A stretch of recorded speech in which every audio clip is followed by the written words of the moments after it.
Let's bring in editorial director of the nonprofit newsroom Votebeat, Jessica Huseman, for more on this. Jessica, thanks for coming on.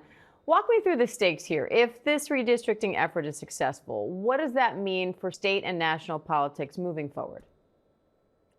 Well, the Republicans in Texas are trying very hard to add the 5 seats that Donald Trump very specifically requested, and so 5 seats in Texas is a lot of seats. The balance of power in the House is 3 right now, so 5 additional Republican seats would be really important, and it would also really impact the way that districts are drawn inside of Texas. We have primaries coming up, right? The elections are always happening in this state. And so the fact that lines are being redrawn in the middle of a cycle is really difficult for election administrators to cope with, on top of everything else that Texas is asking them to do.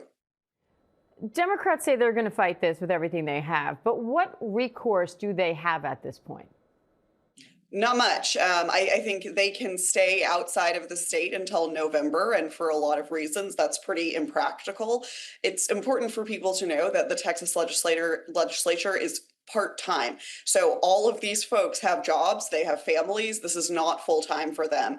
They make less than $10,000 a year. The Texas legislature technically only meets for 6 months, for 6 weeks every other year.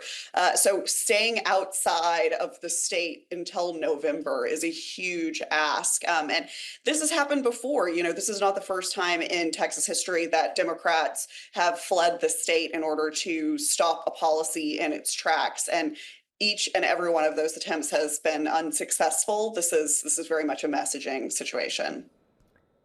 So if Texas goes through with this, what is the timeline here of how this will all play out? So the Texas legislature is in special session right now, and under Texas law, Greg Abbott can call as many of those as he wants. They last 30 days, and as soon as they end, he can call another one. And so if the Democrats stay outside of the state until the 30 days that this session is in elapses, Greg Abbott can call another one and another one and another one. And then so we're sort of on an indefinite timeline here. I don't think that it's likely that the Democrats stay outside of the state before November. So I think it's likely that at some point these maps will get voted on in the next couple. That said, now you have Democratic states like California and Illinois saying if Texas does this, they will do the same, but to benefit Democrats. So does this start some kind of redistricting arms race? Yeah, I mean, it's a bit of a race to the bottom. I think, it will be very possible for large states like California or New York or Illinois to redraw their maps in order to offset the gains that Republicans in Texas want to put on the board here. And you can see the Democratic governors that have sort of rallied around these Texas legislators as they have fled to Chicago.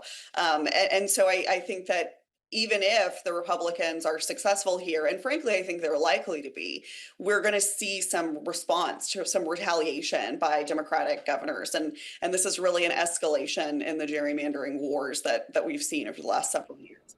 All right, Jessica Huseman, we appreciate your time today. Thank you.